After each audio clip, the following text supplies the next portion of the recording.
Good evening, everybody. Should we get back to the real stuff? International football has finished. Premier League football is back. Norwich City resume their top flight campaign with a trip to Arsenal tomorrow, which is going to be interesting. We're going to discuss that and a whole lot more on tonight's Friday night preview show. As you can see, Connor Southwell joined by Dave Freezer, who is at Carrow Road. We'll explain why in just a moment. Of course, if you have any questions or comments for us across the next 45 minutes, anything to do with the game tomorrow, maybe you want to reflect on the transfer business, anything like that, do get them in the comments below and we'll try to answer as many as possible. Dave, hello from Carrow Road. You're there ahead of the 23s game tonight, so talk to us a little bit about that. Yeah, Premier League 2 action tonight. They play Aston Villa under 23s, who are second in Division 2, Norwich fifth. Both started off pretty well. Villa won at Wickham in the EFL Trophy as well last week, so should be an interesting game. The players are out there at the moment. I can see Jonathan Tonkinson, a few recognisable under 23s faces, but I can't see any senior faces, but we weren't really expecting that particularly anyway, were we? There's sort of no one quite at that stage where they're floating between the two at the moment. Is I guess the one who would be interesting would be Sam Byram, but can't see him. So, but as you know from the first team match day, just because the players are out on the pitch at the moment doesn't mean anything really, does it? Because I think Hanley and Pookie are the ones we generally don't see on a match day, aren't they? Which occasionally sets tongues wagging, saying, "Oh, where's Hanley?" But they always materialise. Yeah, I would imagine it's probably a superstition for some of them, isn't it? So yeah, some maybe like to go out and look at the pitch, and others probably don't like to see the pitch until they go out to warm up. So every player is different. Dave, let's start then with Daniel Farke, 200th game in charge of Norwich City tomorrow. Yeah. Given the context of kind of modern football, I suppose is the best way to put it. In terms of an achievement for a head coach to do that at one club, it's becoming increasingly rare, I think, in the modern game, certainly at a professional level. How big of an achievement is that for him? Well, to put it literally, as the piece in today's Friday Pinken showed, there has only been 10 previous Norwich City managers who have reached the 200 mark. So if he sees out this season and hopefully things go well and they survive in the Premier League and all that, and there's no unexpected change, given that he's just signed a 4-year contract, then he will move a bit further up that list. By the end of the season, he'll be above Dave Stringer into 7th place in terms of longevity. So, that is certainly nothing to be sniffed at. And we all know that Daniel Farke likes to speak very warmly about the club. He set out his stall on that pretty early, didn't he? And has said some lovely stuff, about his blood being mostly yellow and things like that. That was all quite early in his reign and stuff, wasn't it? But that landmark comes quite quickly after he signed the 4-year contract, and he was quite reflective and stuff of his time in, what was that, July or August? Was it early August? No, it was July, wasn't it? And so I don't think he was in the sort of mood to go too reflective again. He, obviously was. It's a nice landmark, but as he said, it's not something that he's particularly aware of. He's not sitting there counting, is he? Just the same as the players, with the media and the fans keep, or the statos maybe we should say, keep track of these sort of things as they're approaching. What I've got in my mind to keep an eye on, Tim Krul is closing on his 200th Premier League appearance, so that's not far off either. And there's various ones, there always isn't there, but yeah, I think it's a nice feather in his cap. It doesn't mean a great deal, and particularly as I saw a few people point out on Twitter, if it's met with a 4th successive defeat, or if you want to be that way, you could say a 14th consecutive Premier League defeat. Although, as I said on our podcast, I'm not particularly a fan of successive runs that span different seasons. When you've got a championship title winning season between all those defeats, I don't think that really counts. But technically, it would be 14 Premier League defeats, and then they wouldn't be far off Sunderland's record, which, if I'm remembering correctly, was 20 Premier League defeats spanning 2 different seasons. So it would be very nice if they could just avoid all that, at least get a point at Arsenal, pile the misery on for them. That would be nice on a landmark day for Norwich, and just to get rid of that stupid stat so they can stop being repeated. Yeah, absolutely. We'll hear from Daniel Farke. We'll play you a clip from his press conference this afternoon on just that very topic, the 200th game. Let's turn our attentions to tomorrow then, Dave, and look ahead to that trip to the Emirates, because I think it's fair to say there's a lot of noise around Arsenal at the moment. Pretty Always much all is, of it isn't there? negative. There always is. Yeah, there Yeah. always is. You're right. It's. I mean, the size of football club, the expectation around that football club, the history of the football club. To sit bottom of the Premier League without a goal scored, one big chance created essentially, which was a flick on from a corner.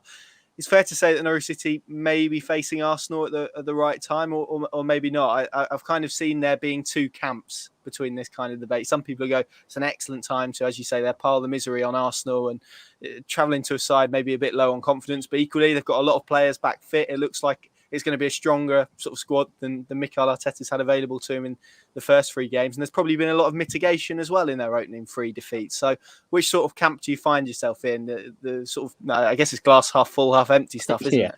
That's exactly what I was thinking, to be honest. Yeah, it's kind of in your mindset, isn't it?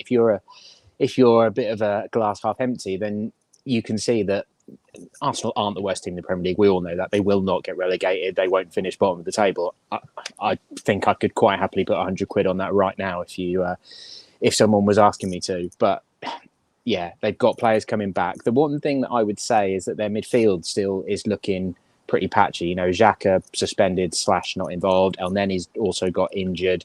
And Partey's only just coming back. You know, they expected a lot from him, and it's not really worked out for him so far. He's been out for quite a while. So for me, a big part of the battle, well, obviously Norwich need to be better defensively. Then I would be quite happy to see them play three at the back tomorrow and just frustrate them and get that crowd on Arteta's back and really try and, you know, if you get through to half time and it's still 0-0 and you're Norwich, you're going to be really happy with that, aren't you? And then all those nerves are going to come flooding in for Arteta and his players. But it feels to me like if Matthias Norman starts, which I think from the vibe that Daniel gave today, it sounds like it's quite possible that he will, then it's really about Norwich winning that midfield battle in the centre. And if it's Kenny McLean playing, I think Lise Malou is looking pretty likely to start. Maybe sounded to me a bit like Billy Gilmour is more likely to get a rest. It's not really worked for him brilliantly yet. And I don't think you can read a great deal into the fact that he was one of Scotland's better players because the ball was just flying over his head most of the time. It was totally different style to how Norwich played. And that's probably why Grant Hanley was being talked about in such high praises after his Scotland duty, because that sort of suited him perfectly, hasn't it? He's been in the middle of the back three and he's just been heading balls away. And that's bread and butter for Grant Hanley. Where he's impressed for Norwich in recent years is that he's handled the possession side of things really well as well.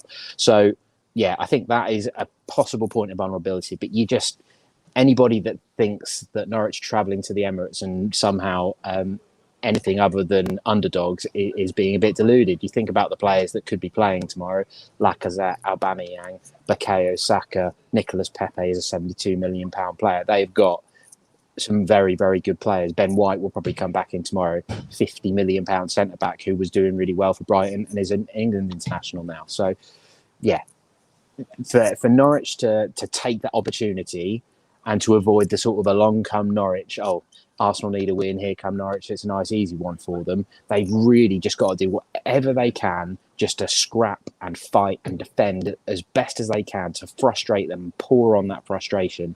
And then if they can stay in the game, who knows, maybe you can hit something. Yeah, I think you're right. It's about doing something that maybe they haven't done the last two games, which is just, well, they've conceded 2 early goals, haven't they, against Manchester City and Leicester. It's avoiding that tomorrow, because a real key, you get the sense, is the longer that you can go without conceding a goal, the more frustrated the Emirates crowd are going to get. And any opportunity they have to jump on the team and Mikel Arteta, you would imagine they will take, particularly if the game goes on. Arsenal fans love a moan, don't they? They do, yeah. I think they've become known for it almost, haven't they? But you hit upon it there in terms of Arsenal, and I mean, it's Daniel Farke said it today. It's definitely a false position. I mean, they've played Manchester City and Chelsea in 2 of their opening 3 games, and they're probably the teams pipped to finish top and second in most people's predictions this season. Is there a fear that Norwich could find themselves up against an Arsenal team keen to prove their critics wrong? And they've had a fair number of those across the international break. Obviously, their sporting director, Edu, has given an interview where he's tried to explain their transfer policy. It's a big rebuild at the moment. It feels like it's kind of the equivalent of turning around an oil tanker for Mikel Arteta and maybe the people that matter there at the moment. It's a club in a bit of transition. Is there a fear that the players that we mentioned, in Ødegaard as well, is another one who's kind of making his second debut for Arsenal after signing permanently? Is there a fear that Norwich could be on the receiving end of all of that coming together and being used as fuel for a performance, do you think? Yeah, without doubt. As I said, I think anyone that thinks Norwich aren't underdogs are kidding themselves. That if Arsenal don't turn up for that game tomorrow against a newly promoted team and go for the jugular and try and score that early goal like Manchester City did, then there is something very wrong and probably rotten in that camp, because that will be probably the biggest saving grace for Mikel Arteta in this international break, that they knew they were facing Norwich next, who are in a very similar situation to them, or very similar starts to the season. When you actually look at the stats, almost exactly the same, only 3 games in. Personally, I said this in my video verdict after the Leicester game, that when I was starting to turn my attentions forward, that I think Arsenal would be stupid to sack Arteta at this point, because I don't think it's going to do them any good. I think they need to stick with him, and more rigmarole isn't going to do them any good at the moment. They need to stick with him. They need to let him continue with the project that he started, and it's not an easy job molding everything that you've got there, all the talents, all the egos, into something that works. And Arsenal just seem to have this perennial problem. They can't sort out their defence. When you think about, a bit before your time and my time almost as well, you think that Arsenal used to be so well renowned for being built on a solid defence. Tony Adams, Steve Bold, Martin Keown, and all those sort of players. And they just haven't been like that for ages, have they? They've always been vulnerable defensively. And the way that Norwich play football, that there will be opportunities. I'm sure it's not going to be the sort of game where Norwich have 2 shots on target or something. They will have opportunities, and they've got to be good enough to be clinical and to take them. But they equally have got to work so hard to thwart all that talent. We haven't mentioned loads of them. Martinelli's another one that came to mind when you were talking there. So if Arsenal don't turn up for that game fired up and realising that there is a massive opportunity for them to get their season going there, then they do have massive problems.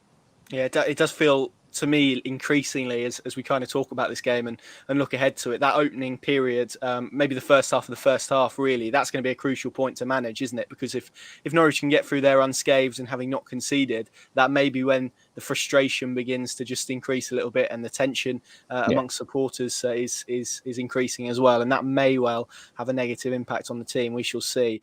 Just to zoom out a little bit then, Dave, and to kind of reflect on what we've seen so far from Norwich City in the Premier League. Daniel Farke always said it would be a bumpy start. I mean, internationals have probably not helped matters really. The fact they've squeezed a 3rd game into an already congested schedule in the Premier League. Look at Carrow looking absolutely resplendent this evening. I think I'm the only one in here now. Yeah, the pitch looks glorious, doesn't it? By the way, it does. Yeah.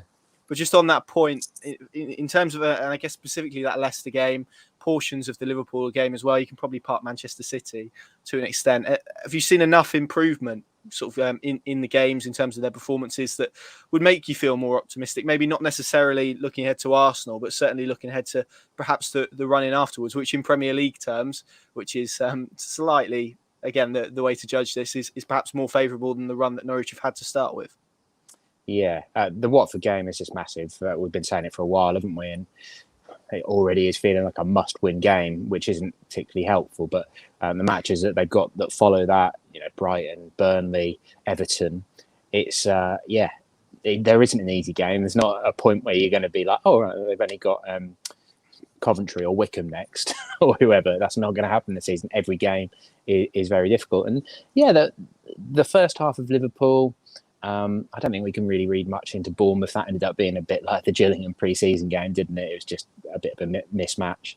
And the Leicester game, definitely. They definitely deserved a point that afternoon. So if they can put in that kind of performance, but they can't drop even slightly from that performance to get something at Arsenal, I think they're going to have to play even better than that. And I think there are good chances of that potentially happening, given what we saw in that Leicester game. The one big thing is, and you got that vibe from Daniel today, didn't you? That he's looking forward to that full week of training with his squad, because they've all been here, there, and everywhere. Was it 14 players? I think off the top of my head in the end that were all away. And I was very pleased to see the photos that came out yesterday from the club that had Norman and Kabak both training. And I think it was only the Greek lads and Rashica who weren't back in training yesterday, beyond the sort of fitness issues. So. Yeah, it's going to be interesting. I mean, I sort of had a quick jot down of the team that I think he might play based on the back of what we had in the press conference, and I think he might go 4-2-3-1 with the back four as we'd expect. No Younulis, Brandon Williams in at left back, although he started the Leicester game there anyway. And then I think he might go Lys Malou and Matthias Norman in the middle, and then Cantwell, maybe even Dowell. And with him saying that Rashica was maybe looking a bit tired, I wonder whether Scholes, as long as trading went all right this afternoon, might get the nod because he's got a bit of momentum, hasn't he? And then, given how much football Eder has played, and if he did play a 4-2-3-1, I could still see him playing Pookie. So we shall see. That was kind of. I just thought it was worth jotting down what that team might be. And I should probably say, actually, we should have said this earlier, shouldn't we? That I spoke to Pierre Lys Malou this morning. First time that we've had a proper one-to-one sit down with him. Really interesting look back on his career and everything up to this point, really, and how he's got started at Norwich. That is in tomorrow's Pinken and will be online. I think there's some really interesting stuff in there. His English is still getting up to speed a little bit, so there's no video of it, but it was bless him, his girlfriend was helping out and sort of translating at the points where he was a bit uncertain of the question and things like that. But we had a good chat, and he was a really friendly bloke. So I think that'll make a nice read. So if you want to know a bit more about Lys Malou, who was released by Bordeaux, and he was basically working in a school, not as a teacher. He was like he described it as he was sort of in childcare between when school had finished and before parents picked up their kids. He basically did football coaching at his local school. So that was up to like 21, 22 years of age. So much more about that tomorrow morning. Well, I was going to ask you, I was going to tee that up because Simon has asked a question on Facebook, and he said of all the new additions that you've met so far, and I think it's only Pierre that we've met. I think you've interviewed a few after the games, which will be big characters or jokers in the dressing room. That's a good question. So, could Pierre potentially be one of those from what you've seen? I think there's been a few Instagram posts between him and Todd Cantwell that suggest he's got a bit of presence in the dressing room. Yeah, he's got a big smile, isn't he? He just looks like a friendly chap. I did Gilmore after the Gillingham game, Sargent after the Bournemouth game. So they're both reasonably young, aren't they? Whereas Lys Malou is 28 and a bit more confident in himself. But in terms of jokers, I mean, Norman and Kabak are both coming in from overseas. Jolis, Rashica, I think they're probably already here, aren't they? You've got your McLeans, your Gibsons, your Hanleys. You've got some pretty big characters in here already. So I'd imagine it might. Yeah, Lys Malou is probably the key, the sort of big contender in those stakes, really. Yeah, it's how do you think again, I'm maybe teasing this a little bit, but in terms of his adaptation to English football, was there kind of much of his views on that? And feel free to say as much or as little as you want ahead of those bits going out tomorrow. But if not, then your opinion on how he's done so far, because I think it's been fairly mixed reviews from him so far. It's always difficult, isn't it, when a player from abroad comes into the Premier League, because the intensity is so different to what it is in France or Germany or Spain, for example. Yeah. Well, I won't give that line away because I couldn't get it all in, so I've got that sort of line squirreled away for next week. But in terms of what I think of how he's done so far, I don't think we've seen a 90-minute performance from him, but I don't think we've seen a 90-minute performance from Norwich, have we? And it's been very, as we've said so many times, it's been such a difficult start to the season that I don't think we've really seen him yet. But this is a guy who was 4 years in a row finishing top half in France. He's played Champions League qualifiers, he's played in the Europa League, and he is an established top-flight player.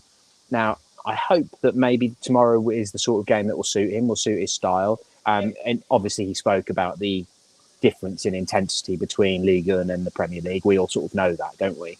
And he went into more specifics. But I think where we really, really need to see it, and I wrote this in the summer, it's so important that Norwich are better against the direct rivals. And that's where we really need to see Gilmore and Lys Malou looking like they are capable of performing at that quality, that they have replaced your Steepmans, Branchich, Tete, etc., because they have got that top-level ability. And, okay, they can't do it against Manchester City. They can't do it against Liverpool. Frankly, Norwich's best players couldn't do it against Manchester City that day, could they? It was a mismatch because for Norwich, or for probably any team in the bottom half of the Premier League, maybe even more than that, maybe bottom 14 or something, you need Man City to be off their game, don't you? You need to get that little bit of an opening. You need to get a bit of fortune. and catch them cold almost, which is exactly what happened here that day, wasn't it? That they just Norwich was so clinical, they took their chances and then they hung on desperately. And I think it was it 35 shots at goal or something Man City had. It wasn't like Norwich ran away with the game. They had to work so hard and they were all on their backsides at the end of the match, weren't they? Sam Byram, Ibrahim Amadou, etc. They were all doubled over, absolutely knackered, because it was sort of the performance of their lives. So the games where those new boys who they have spent for Norwich particularly, they spent big money on, that's where we need to see them doing the business against Watford at home. When they go to Burnley, can they then show that they are capable of competing at that level? Because we're not judging Norwich against Liverpool and Manchester City and Leicester. No, we're absolutely not. Right, let's bring you a clip of Daniel Farke speaking earlier today. Here he is reflecting as he looks ahead to his 200th game in charge of Norwich City.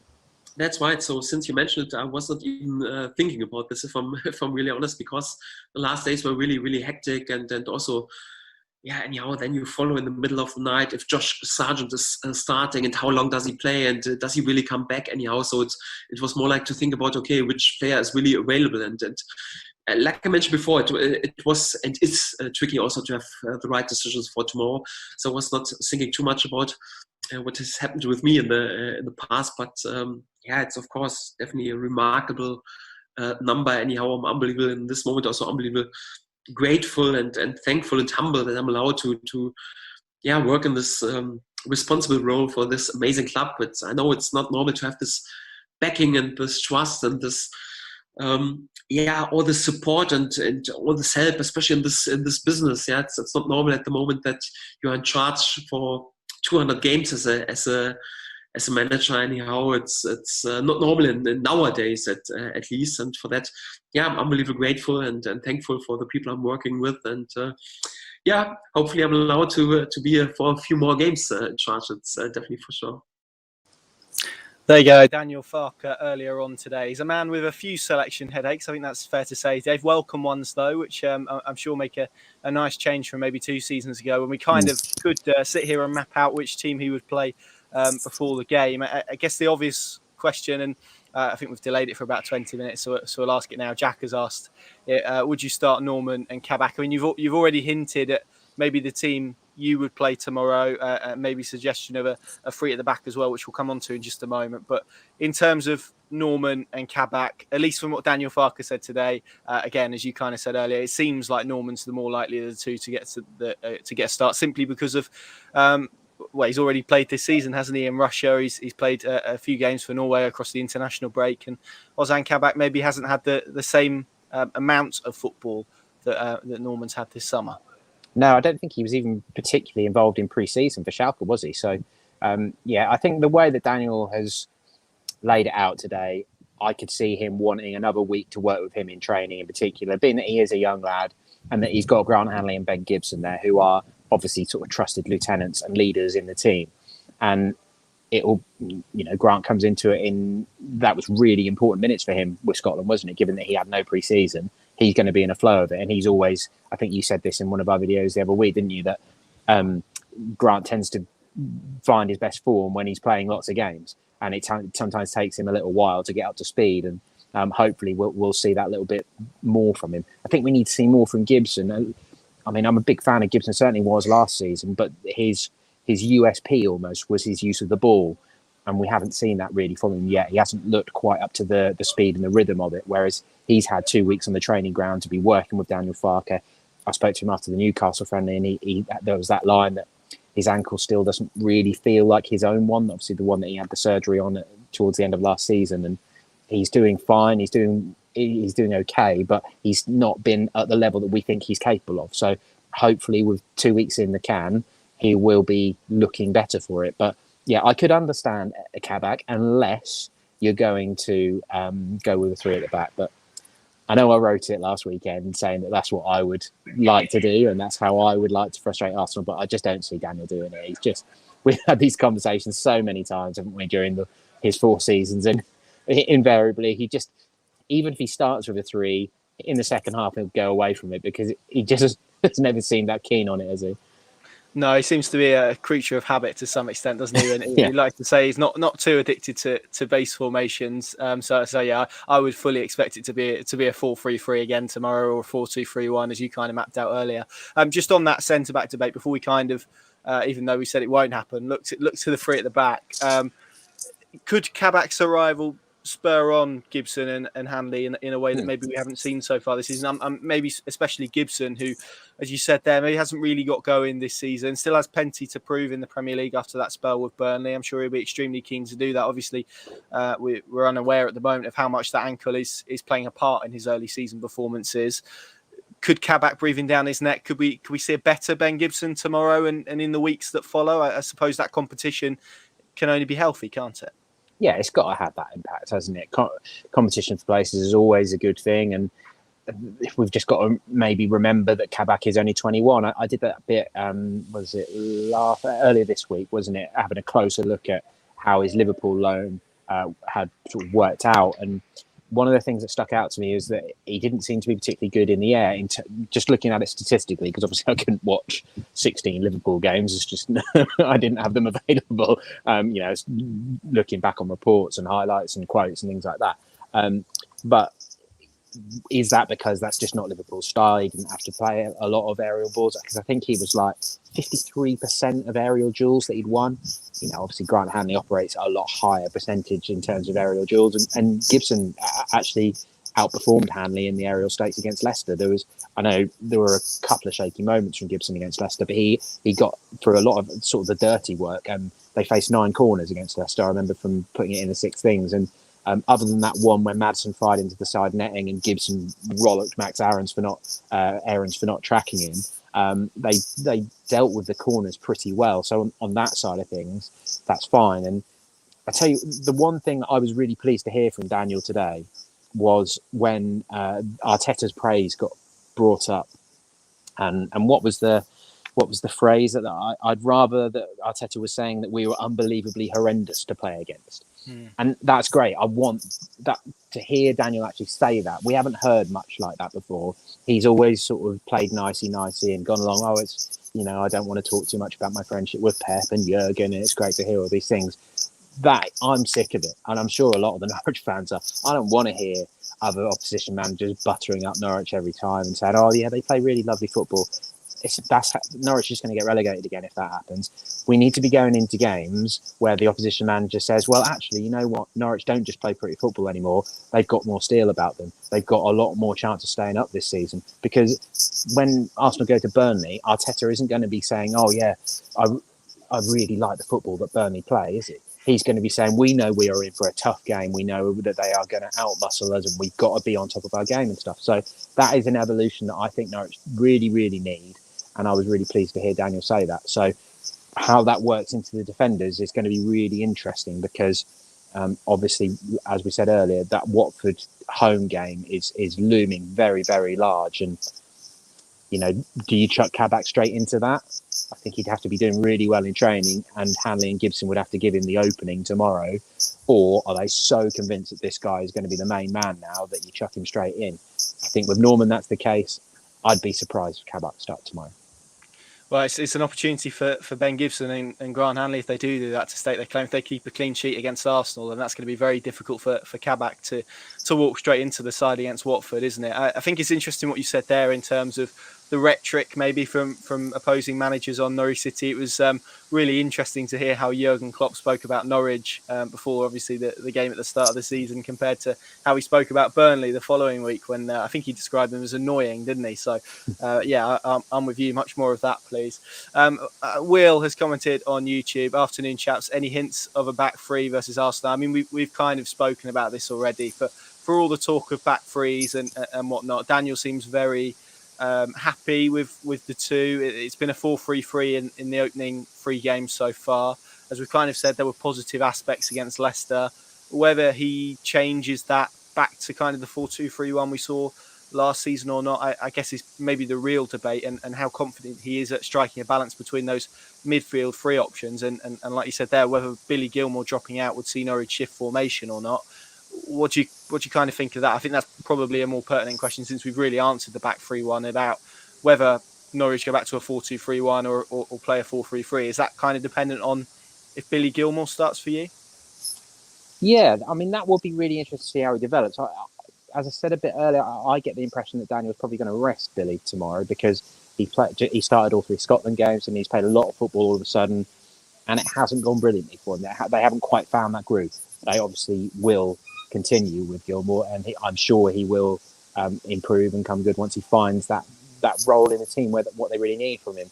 But it hasn't worked for him in that deeper role, and it'll be very, very interesting to see if he is playing to the left or the right of Matthias Norman. And then you've got, say, Kenny McLean or Lise Malou. You've got Rupp in the mix as well, but I wouldn't have thought he's in starting contention at the moment. So given McLean's sort of, I know Daniel said he's okay, but he had that sort of fitness scare, shall we say, that brought him home from Scotland early. I just think it's quite well set up for a 2 tomorrow for Gilmour and Lise Malou, who, again, as I spoke to him today, said, I'm a box-to-box midfielder. I'm just as happy to go back and defend as I am to attack. Obviously, he enjoys goals and assists more, but he's got the size on his side, hasn't he?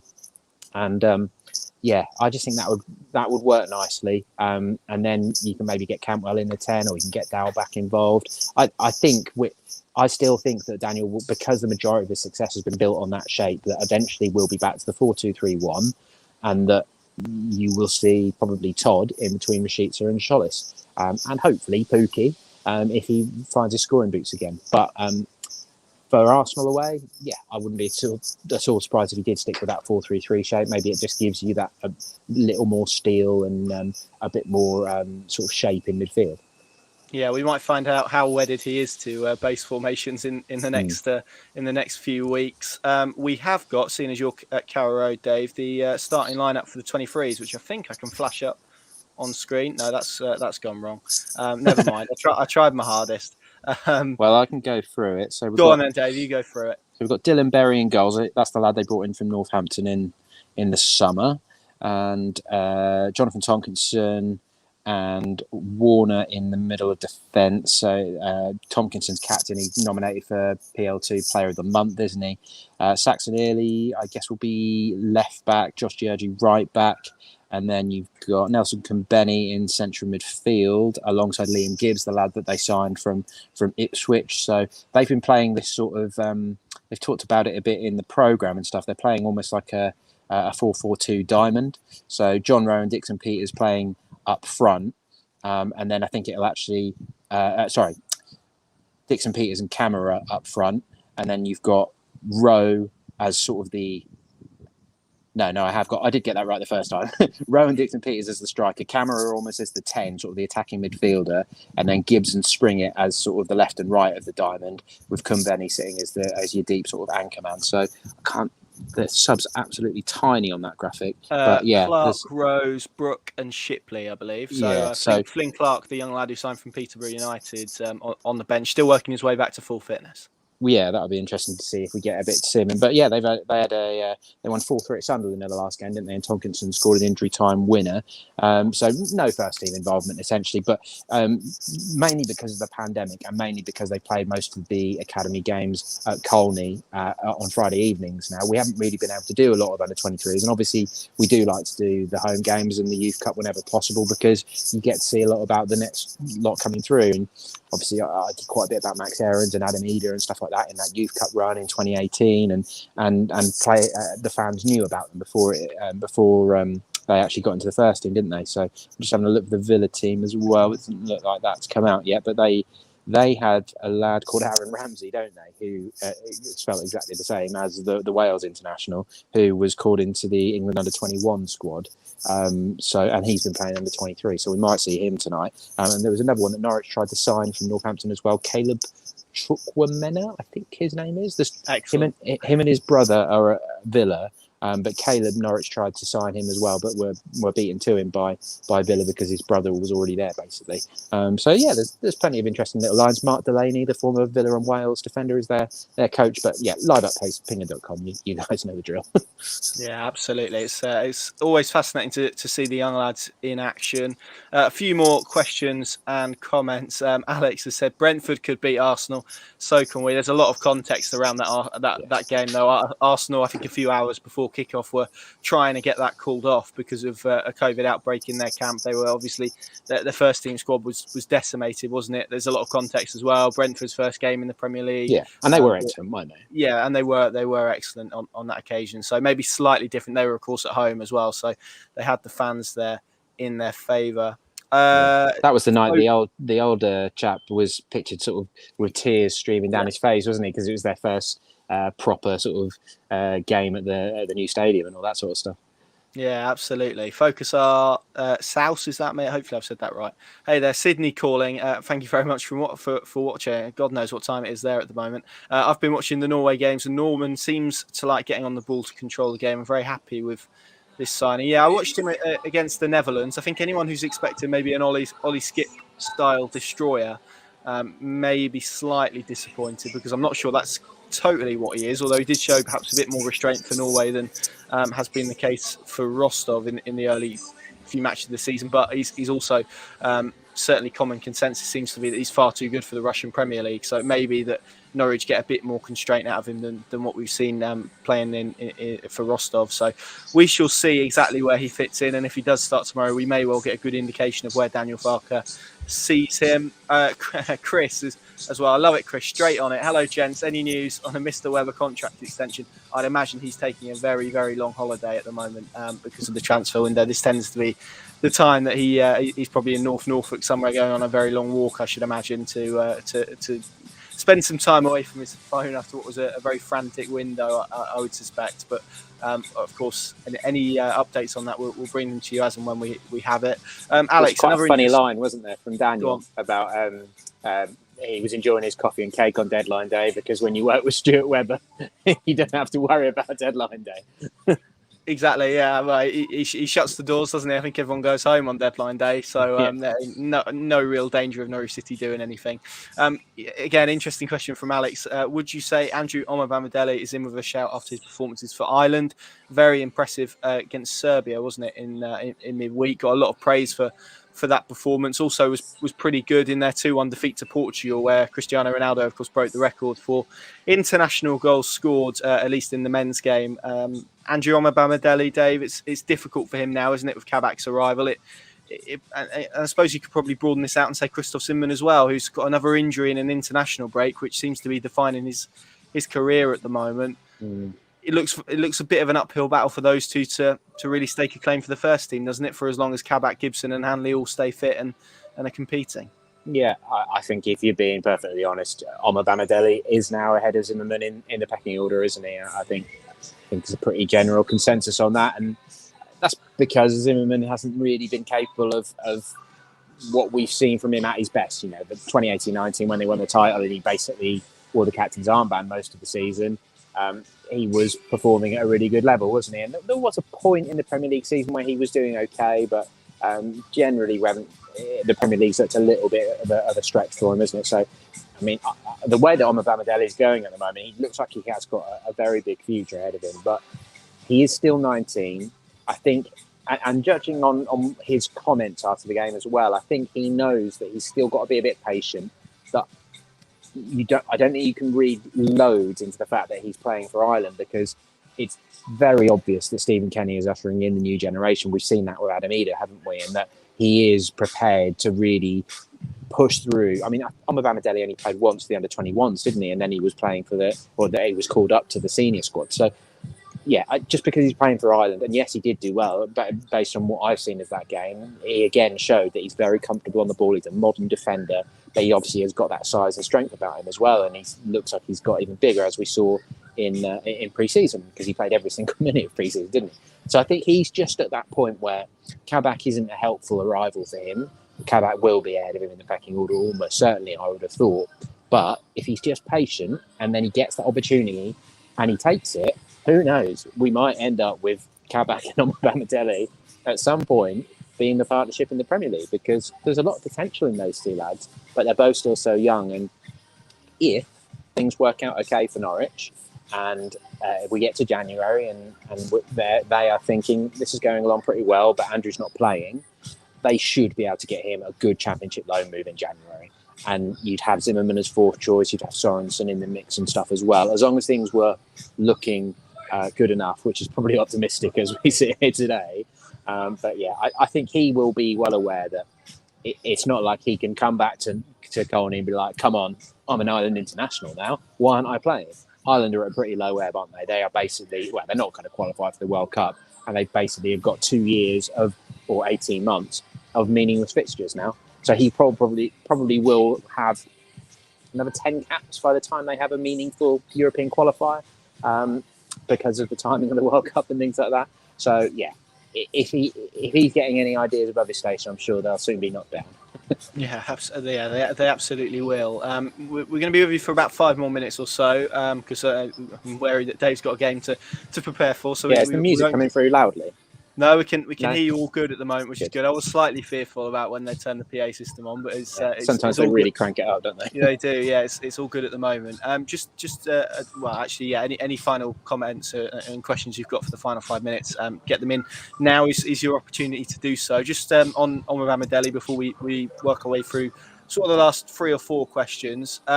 Is he in a similar place to where perhaps Adam Eder has been in the past, in terms of maybe, obviously, players who are ahead of him in his position, more senior? As you said, Kabak's arrival is an interesting one because there's not a massive difference there in terms of age. Is he kind of in this halfway house between maybe being too good to be out on loan at the moment and Norwich obviously needing him for cover, but equally not quite good enough to be in the starting lineup every week? And what does that kind of do for his development? I guess that's a situation that, as you said there, will need to be managed carefully over the next few weeks and months. Yeah, he's on the cusp, isn't he? If he'd have scored that late chance against Leicester that Max did so well to set up, and obviously would have blown the roof off this place with that equaliser at that stage, and he probably should have done a little bit better with it. And equally, still hasn't scored for Ireland, has he?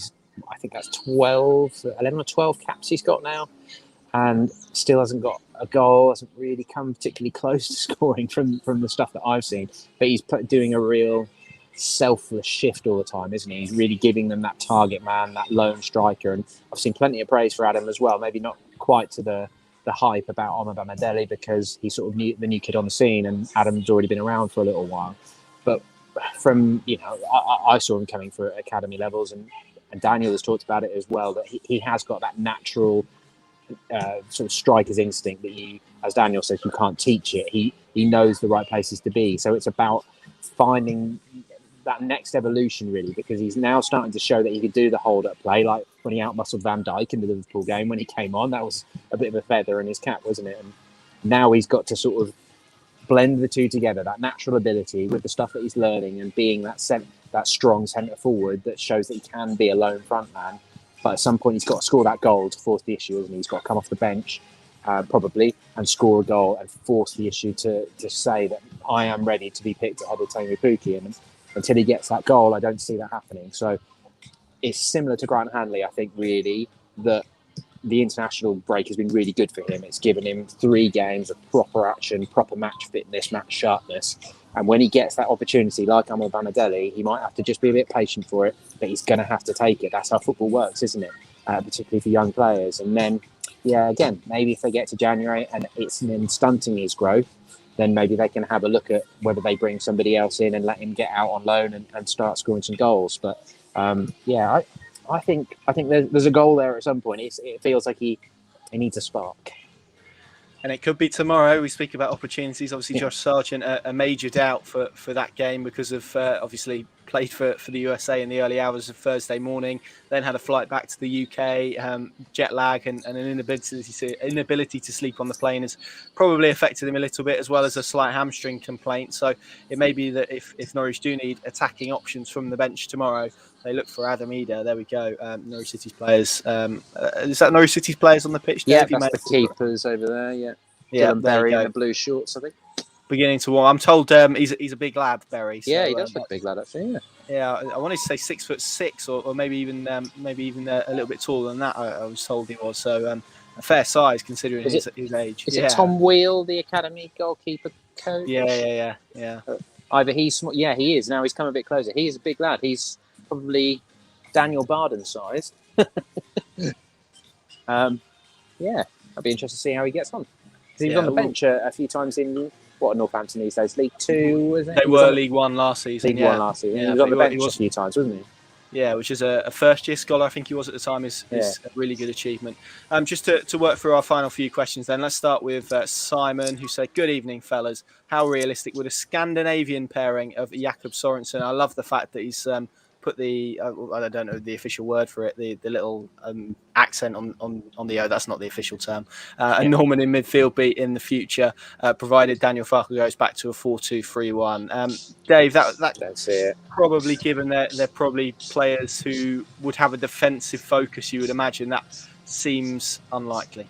Yeah, I don't see it, to be honest, not from all that we've seen from Daniel Farke. I think there's always going to be somebody who can play a bit more with the ball. And again, I feel like this is quite a repetitive debate with Sorensen, that just haven't seen enough really from him in midfield. We have, not that he hasn't played there, but he hasn't done very much. That Bournemouth game, they didn't need a defensive midfielder on the pitch, so he didn't really show. He was fine that night. It was a pretty easy night as things went, wasn't it? But they didn't need somebody chasing back and tackling and protecting the defence, and that's what we needed an example of, wasn't it? Maybe we'll see that against Liverpool in the Cup, or Liverpool under 23s, as it'll probably be. I don't know. I feel like it's in a holding pattern with Jacob Sorensen, but yeah, I'd be incredibly surprised to see that as a starting two in midfield in the Premier League, because even when it was Tete and Tribal, for instance, Tribal was still your sort of playmaker, wasn't he? Your quarterback setting the tempo and things like that. He was just on his day. He was good defensively as well. Yeah, I would agree. I don't see that one. Next question from Chaz Tats. Yanulis is obviously out tomorrow, so I'll broaden this more out onto a Sholis question. If you start Sholis, do you have to start Yanulis due to them knowing each other? Well, Yanulis didn't play on what was it, Wednesday night when Sholis recorded the assist, or against Bournemouth. Yeah, or against Bournemouth, and he's obviously out injured for tomorrow anyway because of a neck and back issue that kept him out of that game against Sweden for Greece as well. So to broaden this out on a Sholis question, is tomorrow the occasion that you throw him in? I would imagine, given what Daniel Farke said about Rashica, if Rashica doesn't start, and it looks like it probably would be Sholis, but then if Rashica does start, I guess given what Daniel said about his involvement during the international break, it's probably very likely that we would see Sholis introduced at some point for his Premier League debut. Yeah, because with an away game like that, there's kind of, against Arsenal, there wouldn't really be a great deal of pressure on, would there? It would just be one of those where you could send him out and say, just go and do your best, son. He is still so young and 19, and Daniel has tried to temper expectations with him after the Bournemouth game, hasn't he? But you've seen it again for Greece in midweek. So he's got some exciting ability. He looks like he's definitely the sort who's going to get players on the edge of their seat. And as I said a bit earlier, I'm really intrigued to see if at any point and any point soon we do see Rashica and Sholis either side of a Dowell or a Cantwell as a number 10 in a 4-2-3-1, because got the potential to be pretty exciting, hasn't it? I'm really looking forward to seeing more of Sholis. But no, I don't think him and Yanulis go hand in hand. That should be one that works. But Brandon Williams has got a big opportunity now, hasn't he? Because I think if you take out the mistake against Leicester, he was pretty good on the whole. Maybe you could say he could have done better with the second one. Maybe it was a bit rash the way he dived in, but there'd been a lot of mistakes up to that point that left him one-on-one against Albrighton, hadn't it? So I think, if Williams has a good game, or it might even be a good couple of games, then he's probably got a big chance to really sort of lay his claim there. Yeah, it feels like we've spoken about opportunities for players a lot, and that can only be a good thing as we kind of move on. A question from Simon, last couple then. He said, any news on a replacement for Kieran Scott? We're expecting the club to announce kind of a recruitment reshuffle at some point in the near future. Dave, I'll throw this one across to you. Well, I was going to say, I'll ask you've got club personnel on you, so you better be careful how you answer. Oh, we've lost Dave. There we go. Internet connection at Carrow Road has officially defeated us. So we'll call it a day there. Thank you all very much for watching. Thank you all very much for your comments and your questions. Pinkun.com, of course, the place to go for all of the build up to Norwich City's trip to the capital tomorrow. It's going to be myself and Paddy at the Emirates tomorrow with all of your coverage and all of the usual stuff as well. Thank you very, very much for watching, and we'll see you again very, very soon.